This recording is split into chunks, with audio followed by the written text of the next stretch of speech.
हाँ जी, नमस्कार दोस्तों। आज का हमारा जो टॉपिक है वो है मेथड्स एंड अप्रोचेज। ठीक है ना। देखिए, सबसे पहले अपन बात करते हैं ग्रामर ट्रांसलेशन मेथड। देखिएगा, बहुत ही अच्छी चीज़ें हैं, बहुत ही अच्छा मटेरियल है, आपको परीक्षा उपयोगी है ये। ठीक है। और इसके अंदर एक एक जो वर्ड्स हैं, एक एक जो सेंटेंस हैं, every words and sentence are important for all examination. Grammar translation method, इसको अपन हिंदी में बोलते हैं व्याकरण अनुवाद विधि। एक तो मैं आपके सामने ये चीज़ स्पष्ट कर देता हूँ कि बहुत सारी ऐसी चीज़ है हमारे कोर्स के अंदर जो बिल्कुल सेम है। वो चाहे आप कौन से भी पार्ट्स के अंदर पढ़ लो, सब के अंदर वो आपको मिलेगी। जैसे मूल्यांकन की बात करते हैं, उपलब्धि परीक्षण की बात करते हैं, जितनी भी विधियाँ हैं वो आप चाहे हिंदी में पढ़ लो या इंग्लिश में पढ़ लो, वो एक ही रूप रहना है उनका। आंकलन है, मापन है ना। ये बहुत सारी ऐसी चीज़ें हैं जो सेम चलती है। तो एक बार वो अच्छे से चीज़ें तैयार हो गई, इसका मतलब वो आगे हमारे फ्यूचर में भी हर जगह काम आने वाली चीज़ है। तो आज अपन बात करते हैं इंग्लिश में जो हमारे टीचिंग मेथड है। जिन्होंने इंग्लिश लैंग्वेज 1 को चूज कर रखा हो, चाहे इंग्लिश लैंग्वेज 2 को चूज कर रखा हो, चाहे लेवल 1 हो या लेवल 2 हो, सब के लिए इम्पोर्टेंट है। एज ए रिवाइज के रूप में आप इसको पढ़ना है। अगर आपने पहले ग्रामर ट्रांसलेशन मेथड को थोड़ा सा भी पढ़ रखा है तो आपके बहुत समझ में आएगा ये। देखिए, हम शुरुआत करते हैं ग्रामर ट्रांसलेशन मेथड। ये देखिए, 2017 में जो हमारी रीट हुई थी उसके अंदर ये पूछा गया था, ग्रामर ट्रांसलेशन मेथड होता क्या है। सीधी सी बात है, हम सीधी स्टीक बात करेंगे कि जैसे ऊपर एक सेंटेंस लिखा हुआ है कि Ram is a good boy, Ram is a good boy, इसको नीचे हिंदी में ट्रांसलेशन करना। अब जो इसके अंदर इज आया है वो क्यों आया है, और ये आगे जो वर्ब आई है वो क्यों आया है, ये गुड क्या होता है, कौन सा पार्ट्स ऑफ स्पीच है, इन सारों की जानकारी हमें जब रूल के द्वारा सीखी जाती है, वही क्या होता है, ग्रामर ट्रांसलेशन मेथड होता है। जिसमें हमें रूल्स को रटना पड़ता है, वही क्या होता है, ग्रामर ट्रांसलेशन मेथड होता है। अधिकतर स्कूल्स में, चाहे पहले की बात कर लो या आज कर लो, चाहे इंग्लिश मीडियम कर लो या हिंदी मीडियम कर लो, कौन सी भी मीडियम हो, सबके अंदर ये मेथड अभी भी चलता है, वो धड़ंगे से चल रहा है ये। और सारे टीचर्स इसी के अकॉर्डिंग स्टडी करवा रहे हैं, बिकॉज उनको और कोई मेथड आता ही नहीं है। अगर आता भी है तो हमारे जो क्लाइमेट में, हमारे जो इन्वायरमेंट में जो बच्चे हैं, इस प्रकार की चीज़ों को एक्सेप्ट नहीं करेंगे। तो ये ग्रामर ट्रांसलेशन मेथड भले ही इसको अपन मनोवैज्ञानिक माने, कुछ भी माने, लेकिन फिर भी चल तो यही रहा है। तो ग्रामर ट्रांसलेशन मेथड की बात करते हैं तो क्लासिकल मेथड भी बोलते हैं इसको, क्योंकि ओल्ड है ना ये, इसलिए कौन सा मेथड है, ये क्लासिकल मेथड है। और ये प्राइमरी स्टेज पर इनका ज़्यादा अपन यूज करते हैं। दूसरी बात करते हैं तो मदर टंग की हेल्प से वर्ड फ्रेजेज को सिखाया जाता है। तो मेन मुद्दे की बात क्या हो गई कि हमारी जो मातृभाषा है उसकी सहायता लेके हम बच्चे को वर्ड्स या फ्रेजेज के बारे में जो नॉलेज देते हैं, जो हम ग्रामर का नॉलेज उसको प्रोवाइड करवाते हैं, वो ग्रामर ट्रांसलेशन मेथड हो जाता है। और इसके अंदर जो यूनिट रहती है, ध्यान रखना, जीटीएम के अंदर जो सिखाने की जो यूनिट रहेगी वो वर्ड रहेगी, यानी कि शब्द से शब्द को सिखाया जाएगा। और हमारी जो एजुकेशन है, हमारी जो शिक्षा है, हमारी जो साइकोलॉजी है, वो क्या बोलती है कि स्टडी हमेशा टीचर सेंटर्ड नहीं होकर स्टूडेंट सेंटर्ड होनी चाहिए। बट ये जो मेथड है वो कहता है स्टूडेंट इसमें पैसिव रहता है, गौण बनकर बैठा रहता है। टीचर सेंटर्ड होता है। टीचर क्लास में आते हैं और अपना एक लंबा सा व्याख्यान देकर चले जाते हैं। बच्चों की समझ में आए या ना आए उससे कोई मतलब नहीं है, क्योंकि ये ट्रांसलेशन मेथड है ही ऐसा। ये क्या करता है कि रूल्स को रटवाता है, अगर नहीं आया तो इस नियमों को याद कर लो। तो इस प्रकार से ये चीज़ें चलती है, यानी कि ग्रामर ट्रांसलेशन मेथड में मेन मुद्दे की बात हो जाती है तो वो यही होता है कि रूल के द्वारा सीखना। कि सबसे पहले अपन क्या करते हैं, अगर बच्चे को मान लो क्लास में नाउन को सिखाना है तो क्या करेंगे, टीचर इस मेथड के अकॉर्डिंग आएंगे और आते ही क्या करेंगे, नाउन की डेफिनेशन लिखेंगे कि a noun is the name of person, place और थिंग। फिर लिख देंगे उसके एग्जाम्पल कि जैसे बॉय, जयपुर, तो बोलेंगे कि बॉय तो हो गया पर्सन, जयपुर हो गया प्लेस और चेयर हो गया थिंग। अब आप इसको रट लो, नहीं आ रहा तो रट लो। तो ये सारी बातें कौन से मेथड्स में होती है? वो होती है ग्रामर ट्रांसलेशन मेथड में होती है। इसमें जो यूनिट रहती है वो रहती है वर्ड। स्टूडेंट इसमें रहता है पैसिव। तो हमें एग्जाम में जो याद रखने वाली चीज़ें ये है कि ग्रामर ट्रांसलेशन मेथड एक तो क्लासिकल मेथड है, दूसरा इसको प्राइमरी स्टेज के ऊपर पढ़ाया जाता है, तीसरा इसको मदर टंग की हेल्प से वर्ड और फ्रेजेज या क्लोजेज जो भी है वो कराए जाते हैं। यूनिट रहती है इसकी वर्ड, यानी कि शब्द से शब्द को सिखाया जाता है। स्टूडेंट इसमें पैसिव है क्योंकि ये टीचर सेंटर्ड है।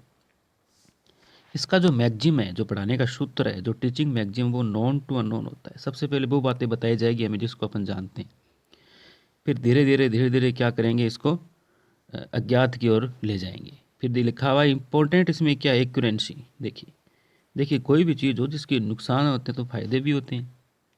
तो इसका जो फ़ायदा वो है एक एक्यूरेंसी बनी रहती है, एक जैसी चीज़ें चलती रहती है। और इसी मेथड को अगर अपन यूएसए में बात करें तो उसमें बोलते हैं इनको पर्शियन मेथड। तो वो ऐसा एग्ज़ाम में आ जाए कि पर्शियन मेथड कौन से मेथड को बोला जाता है, तो हम यूएसए के अंदर तो अपन बोलेंगे वो जीटीएम है, यानी कि ग्रामर ट्रांसलेशन मेथड है। इनके प्रोपाउंडर की बात करें तो एग्ज़ाम में बस यही आता है कि जीटीएम के जो प्रोपाउंडर है, जो फाउंडर है, जो इसके प्रतिपादक हैं वो कौन है। मेन रूप से तो जॉन सिडन ही हुए, लेकिन इसके साथी भी थे, जॉन सिडन थे और मेडिगनर और काल भी थे। ठीक है ना। इसमें क्या लिखा है, the text book occupies an important place in this method. ध्यान देना, जो पाठ्य पुस्तक है हमारी, जो टेक्स्ट बुक है वो एक अपना बहुत बड़ा रोल प्ले करती है इस मेथड के अंदर। क्यों? किताबी ज्ञान दिया जाता है, टीचर आते हैं और आकर सीधा कि बुक के अंदर जैसी प्रकार की ग्रामर लिखी हुई होती है उसको डायरेक्टली रूल बताते हैं, फिर उसके एग्जाम्पल देते हैं, और क्यों होता है क्या नहीं होता है इसी प्रकार की कोई चर्चा इसके अंदर नहीं की जाती है। तो मेन रूप से बात ये हो गई कि इस के अंदर जो हमारी टेक्स्ट बुक है वो इम्पोर्टेंट रोल प्ले करती है। तो कौन से मेथड के अंदर text book important role play करती है, तो वो हो जाता है हमारा GTM, it means grammar translation method. आगे बढ़ते हैं तो ग्रामर टोट डिडक्टिवली। हाँ जी, इसके अंदर जो ग्रामर है वो डिडक्टिवली पढ़ाई जाती है। डिडक्टिवली का मतलब होता है निगमन विधि, यानी कि सबसे पहले नियम बताए जाएंगे आपको और उसके बाद में क्या दिए जाएंगे, उदाहरण दिए जाएंगे। यानी कि अध्यापक कक्षा में आते ही सबसे पहले बच्चों के सामने कुछ नियमों को रख देगा और नियमों को रखने के बाद में फिर उसको उदाहरण देके समझाया जाएगा। तो वो सारी बातें कहाँ होती है, हमारे जीटीएम के अंदर होती है। डिडक्टिवली का मतलब होता है नियम। याद रखने की वाली एक ट्रिक है इसमें के अंदर, वो इस प्रकार से है कि अगर आपको हिंदी में याद रखना है कि निगमन में सबसे पहले क्या होता है, निगमन में, तो देखिए नी से बनता है नियम, तो हो गया जिसमें पहले नियम बताए जाओ। आगमन, देखो आगमन में क्या होता है, आगमन में होता है सबसे पहले एग्जाम्पल। आ से आप समझो एग्जाम्पल, जिसमें पहले उदाहरण दिए जाते हैं। लेकिन इंग्लिश में थोड़ा उल्टा होता है, जिसमें इन लगा होता है ना वो तो हो गया उदाहरण से, और जिसमें इन नहीं लगा हुआ होता है वो हो गया नियम से। एम्फेसाइज ऑन मदर टंग, ये तो सीधी सी बात है, ये मातृभाषा पर जोर देता है। जीटीएम हमेशा मदर टंग पर जोर देता है, यानी कि मदर लैंग्वेज के अकॉर्डिंग ही हम बच्चों को जो ग्रामर सिखाते हैं वही क्या है, जीटीएम है। तो एम्फेसाइज ऑन मदर टंग की ऐसा कौन सा मेथड है जो जोर देता है किस पर, मदर टंग के ऊपर, तो वो हो गया जीटीएम। फिर देखिए stress on reading and writing. हाँ, ये अधिकतर जो इसके अंदर हमारे जो 4 कौशल होते हैं, भाषा स्किल होते हैं ना हमारी 4, जैसे LSRW सुबोपली बोलते हैं शॉर्ट के अंदर उसको।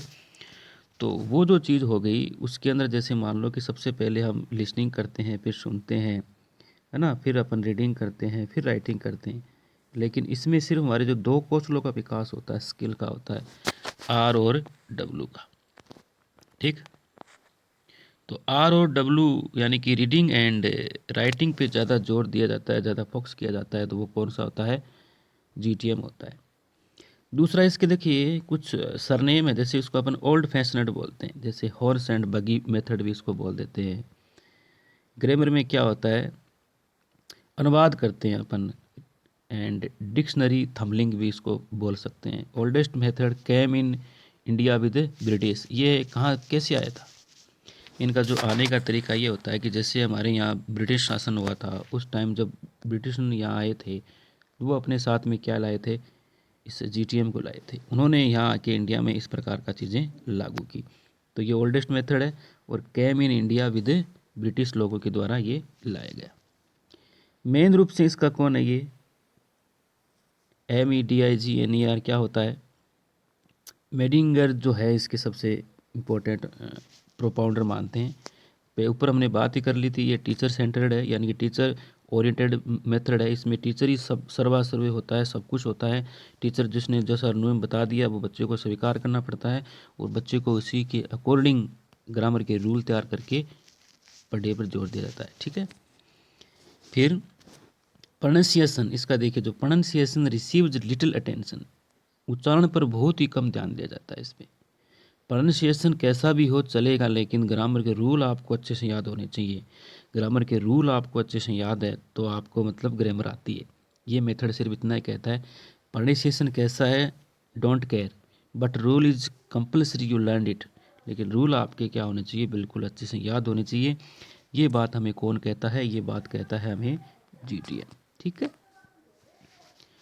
आगे देखते हैं। देखिए, आप पैशन बनाए रखिए, बहुत अच्छी चीज़ें हैं।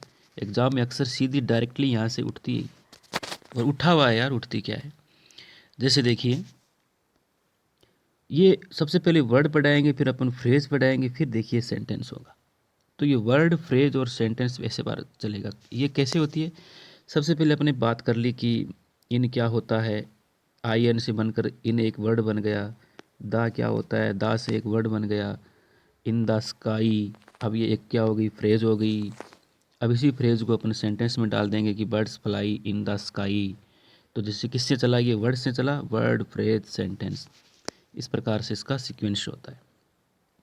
Comparative and contrastive analysis with the assumption of mother tongue. तो देखिए, मदर टंग पर ये क्या करता है, अपना जोर ज़्यादा देता है। एक्सरसाइज अपने किस प्रकार से करते हैं, GTM के अंदर एक्सरसाइज करने का तरीका होता है कि कंप्रीहेंशन के क्वेश्चन इससे पूछेंगे based on the given synonym and antonyms, इसमें चलेंगे प्रीपोजिशन, प्रेसी, ये सारी चीज़ें अपन GTM के अंदर एक्सरसाइज में काम आती है। देखिए, GTM के पीछे दो इम्पोर्टेंट चीज़ें हैं, बहुत ही इंपॉर्टेंट चीज़ें हैं दो जगह। GTM में नो साइकोलॉजी बेस, कि GTM साइकोलॉजी बेस नहीं होता है, बट टू फिलोसॉफिकली बेस जरूर होते हैं इसमें। मेरिट ऑफ GTM, जी हाँ, देखिए कुछ मेरिट भी है GTM, ऐसी बात नहीं है कि पूरा पूरा निरस है, कुछ अच्छी बातें भी है इसमें, और हर के अंदर अपनी अपनी एक अच्छी बातें होती है। तो वो इस प्रकार से है, देखिएगा, ये हमारी डेवलपिंग करता है। किसको करता है, एक तो आर्ट को, स्किल रीडिंग को, और use of teaching method aid economical method save the time. एक सबसे बड़ी बात यह है कि ये जो GTM है ये इकोनॉमिकल है, किसी प्रकार का खर्चा नहीं है साहब। क्लास में आने के बाद में डायरेक्टली रूल के द्वारा ग्रामर को पढ़ाया जा सकता है, इसमें किस बात का खर्चा है, किसी प्रकार की टीचिंग मेथड की, OHV की, अलग अलग मल्टीमीडिया मटेरियल की किसी की आवश्यकता नहीं पड़ती। समय की बचत होती है, क्यों होती है, कैसे होती है, अरे 30 मिनट के अंदर हम ग्रामर का एक कोई ना कोई टॉपिक कंप्लीट करवा सकते हैं। लेकिन अन्य कोई ऐसा मेथड नहीं है जिसके द्वारा हम ज़्यादा से ज़्यादा रूल के अकॉर्डिंग ग्रामर को करवा सकें। इसलिए ये क्या हो गया, इकोनॉमिकल्स हो गया। इसमें किसी प्रकार की इकोनॉमिक कंडीशन, आपकी फाइनेंशियल पोजीशन ख़राब नहीं होती। आजकल जितनी भी चीज़ें चल रही है, आप देखते हो कि कितने यूट्यूब पर वीडियोज़ भरे पड़े हैं, आज ये कर लो वो कर लो, सब ज्ञान को बांट रहे हैं। तो ये जो ज्ञान बंट रहा है ना, ये इकोनॉमिकली टाइम तो हो रहा है, जैसे पहले से उस PPT मोड पर सिस्टम तैयार कर लेते हैं और बोल देते हैं ये है, ये वो है, वो ये है, हैं?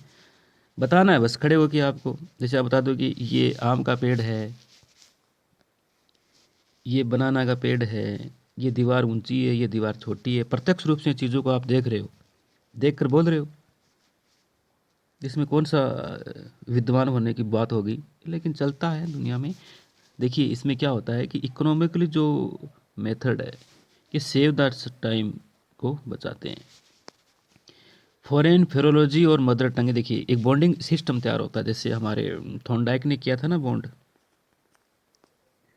ऑफ फादर थॉर्नडाइक, जैसे उन्होंने किस प्रकार से किया था कि अगर स्टिमुलेंस मिल रहा है और रिस्पॉन्स आरएस, यानी कि जब तक कोई रिस्पॉन्स नहीं मिलेगा, अनुक्रिया नहीं करेगा, हाँ उसको स्टिमुलेंस मत दो। बार बार अनुक्रिया करेगा तो उसे स्टिमुलेंस मिलेगा, उद्दीपक मिलेगा, तो वो क्या करेगा, क्योंकि हम किसके लिए स्टिमुलेंस रिस्पॉन्स करते हैं, किसी ना किसी उद्दीपक को पाने के लिए तो करते हैं। और जब तक हमें उद्दीपक नहीं मिलता अपन रिस्पॉन्स क्रिया प्रक्रिया करते रहते हैं।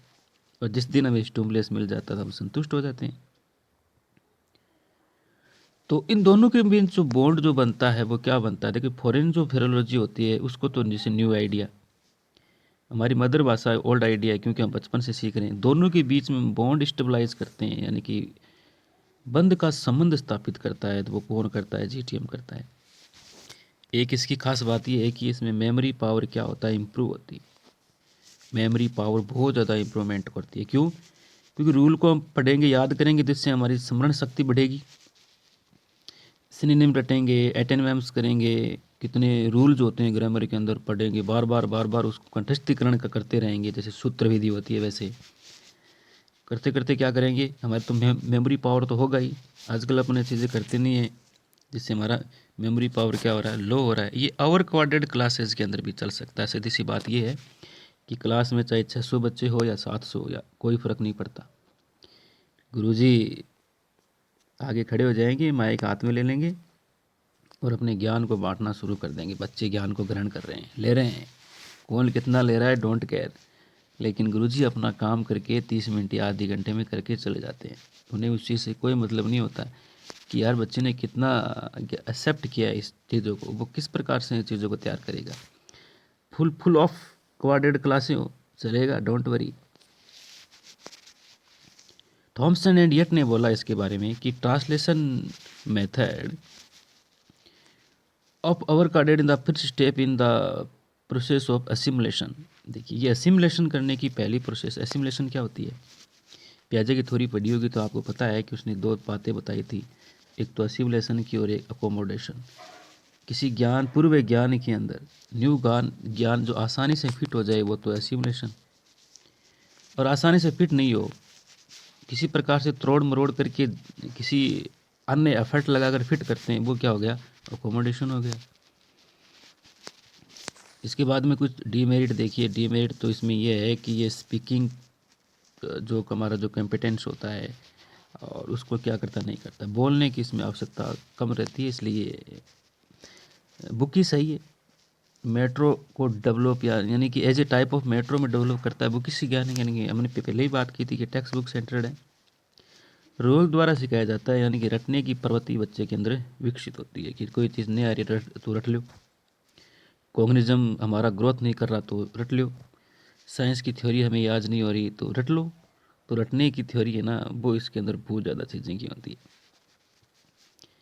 स्टूडेंट को रूल को क्रेमिंग के द्वारा सिखाया जाता है। इसमें वही बात होगी रटने वाली, क्रेमिंग करता है बच्चा, रटना ही तो क्या है, क्रेमिंग है। और does not provide equal consideration to all four language skill. सबसे बड़ी जो कमी है ना इस मेथड की वो यही है कि ये जैसे LSRW है, ये सीक्वेंस में नहीं सिखाता है, सिर्फ RW पे जोर देता है। तो इक्वल होना चाहिए ये हमारा, और ये इक्वलिटी हमें कहाँ मिलेगी, वो सिर्फ एक ही ऐसा मेथड है उसके अंदर मिलेगी, उसके बारे में चर्चा आगे करेंगे, ठीक है। इसके बाद में क्या होता है, ये लिटिल अटेंशन टू प्रोनाउंसिएशन। हाँ जी, प्रोनाउंसिएशन पर तो आपने पहले चर्चा की थी कि बहुत ही कम ध्यान देता है उच्चारण के ऊपर, टीचर डोमिनेटेड है ये, और ये मोनोटोनियस प्रोसीजर है, उसका मतलब ये बड़ी नीरस है, उबाऊ चीज़ है ये बिल्कुल, और दबाव में आके बच्चा बढ़ाता है, जैसे ट्रीमेंडिसन स्ट्रेन ऑन स्टूडेंट मेमोरी। बच्चे को दबाव में डालकर ये चीज़ें बढ़ाई जाती है। क्यों दबाव कैसे लगता है भाई, कि रूल नहीं याद करेंगे तो कल आपको पनिशमेंट मिलेगा, चलो कल एडजेक्टिव, एडवर्ब, प्रोनाउंसिएशन, प्रीपोजिशन, इनकी डेफिनेशन याद करके आनी है। तो बच्चा क्या करता है, दबाव में आकर चीज़ों को बढ़ाता है। No chance for drill in the oral skill. Oral skill का कोई चांस नहीं है, ओरल बातें तो होती नहीं, ओरल वाली बातें हैं ना यहाँ GTM के अंदर अलावा है ही नहीं। It is against gestalt theory. Gestalt theory थी ना हमारी, उसके ये जीटीएम अगेंस्ट जानते हो। गेस्टाल्ट थ्योरी आपको अच्छी तरह से पढ़ रखा है, आपको से क्या छुपा है, लेकिन फिर भी मैं बता देता हूँ कि जो गेस्टाल्टवादी थे जैसे कोल और बर्दाइमरकोफ का, उन्होंने होल की बात करी थी कि बच्चा होल में सीखता है, जिसको बोलते हैं कॉन्फ़िगरेशन, यानी कि एज ए कॉन्फ़िगरेशन इनसाइड, बल्कि सडनली दिमाग में जो आइडियाज़ आ गए वही क्या है, आपका ज्ञान है। तो उन्होंने होल में बात करी थी, तो यहाँ होल की बातें नहीं होती है। नेगलेक्ट, साइलेंट रीडिंग, ये साइलेंट रीडिंग को नेगलेक्ट करता है, मॉडल रीडिंग को नेगलेक्ट करता है और रिपीट रीडिंग को नेगलेक्ट करता है। तो ये तो था हमारा जीटीएम। आगे अपन बात करते हैं डीएम की, जिसको अपन डायरेक्ट मेथड बोलते हैं। ये भी 2017 में आया हुआ है, तो आशा करता हूँ कि आपको जीटीएम समझ में आया होगा। देखो जीटीएम में सबसे पहली बात तो भाषा अनुवाद विधि है, सारी चीज़ें एक एक जो लाइन थी वो एग्ज़ाम में आने वाली है। तो अब जो बातें होगी वो होगी डायरेक्ट मेथड के बारे में। देखिए डायरेक्ट जो मेथड है, हिंदी में बोलते हैं उसको प्रत्यक्ष विधि, और हिंदी में भी ये आता है। तो मेन रूप से इंग्लिश के अंदर यूज होता है, लेकिन वैसे अपन इसको हिंदी के अंदर भी यूज करते हैं। प्रत्यक्ष विधि है।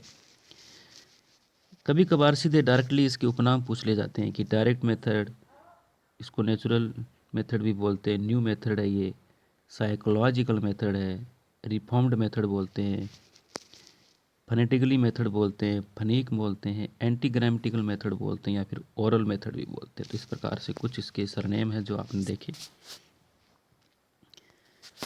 फिर इसके जो फाउंडर की बात करते हैं तो वो माइकल वेस्ट थे, और स्पीच इसमें प्राइमरी होती है, ग्रामर इसमें सेकेंडरी है। तो ध्यान देना, सबसे पहले बोलने पर ये बहुत ज़्यादा जोर देता है, यानी कि जिस भाषा के अंदर, जैसे अगर मान लो कि हमें इंग्लिश भाषा पढ़नी है, तो पढ़ने का जो मीडियम है ना वो भी क्या होगा, इंग्लिश ही होगा।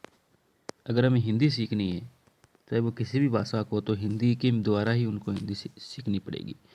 जिस भाषा को पढ़ रहे हैं और उसको उसी भाषा में सीख रहे हैं, तो वो है डायरेक्ट मेथड। इंग्लिश के अंदर देखिए इसके जो माइकल वेस्ट है, इसमें स्पीच को पहले प्राथमिकता दी गई है, ग्रामर सेकेंडरी है, ग्रामर आए या ना आए, लेकिन बोलना आपको आना चाहिए। प्रोनाउंसिएशन पर जोर दिया जाता है इस पर। Grammar can be learned indirectly, इसमें ग्रामर को इनडायरेक्टली पढ़ाया जाता है। जहाँ जहाँ अगर इंपॉर्टेंट सी उनको फील हुई तो वहाँ आपको ग्रामर बता दी जाएगी, लेकिन वैसे अगर इनको हम सेकेंडरी मानते हैं। फॉरेन लैंग्वेज नेचुरल में सिखाओ, यानी कि कहने का मतलब ये हो जाता है इनका कि जो फॉरेन लैंग्वेज है उनको अपन नेचुरल, जैसे LSRW सीखते हैं ना, उसके अकॉर्डिंग बच्चे को क्या सिखानी चाहिए, फॉरेन लैंग्वेज सिखाना चाहिए, जिससे बच्चा ताकि ज़्यादा सीख सके और अच्छी सीख सके। तो बेस्ट प्रिंसिपल था ये TT कॉलेज के अंदर, ढाका के अंदर, बांग्लादेश में। एम्फेसाइज ऑन ओरल अप्रोच, ये मौखिक के ऊपर बहुत ज़्यादा क्या कर देता है, जोर देता है। प्रमोट फ्लुएंसी ऑफ स्पीच, यानी कि धारा प्रवाह से बोलने पर ये प्रमोट करता है कि बच्चे जिस भाषा को सीख रहे हैं उस भाषा को धारा प्रवाह बोलना सीखें। और मेन रूप इसमें देखो करेक्ट प्रोनाउंसिएशन और एम्फेसाइज ओरल, ये प्रोनाउंसिएशन पर जोर देता है, एम्फेसाइज पर जोर, मतलब बिल्कुल उल्टा है। आप जीटीएम का ये उल्टा मान के चलो, जीटीएम के अंदर क्या था उसका उल्टा कर दो, डीएम हो जाएगा।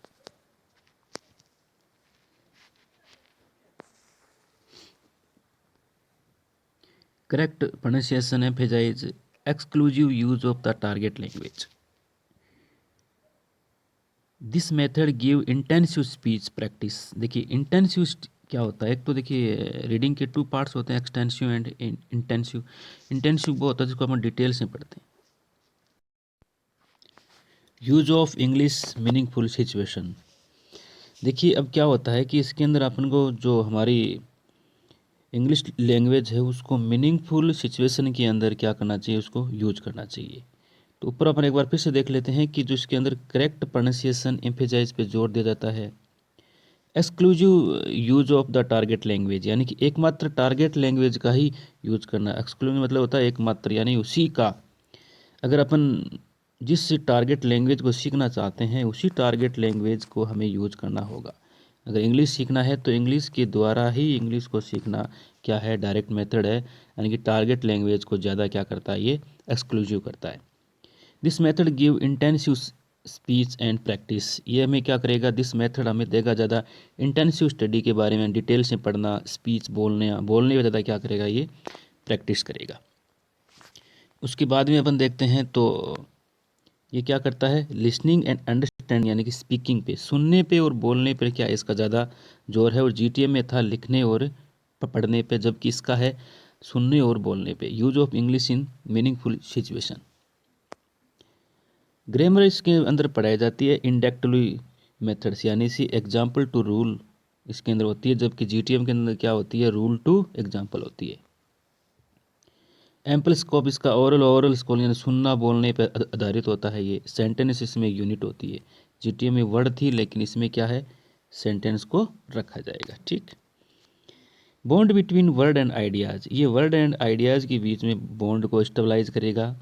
लिमिटेड वोकेबलरी एंड फ्रेजोलॉजी, वोकेबलरी पर कम ध्यान दिया जाता है जबकि वोकेबलरी पर ज़्यादा ध्यान किसका दिया जाता है, डीएम का। This method is based on education principal.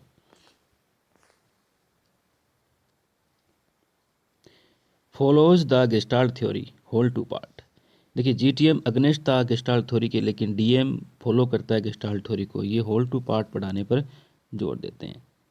To maximise के सिंपल टू कॉम्प्लेक्स और concrete to abstract. Grammar is not taught systematically, systematic रूप से ग्रामर नहीं पढ़ाई जाती है। जहाँ जिसकी आवश्यकता होती है अगर ग्रामर पढ़ाने की, वहीं ग्रामर के बारे में दिया जाता है। इंटेंसिव स्पीच पर प्रैक्टिस कराई जाती है।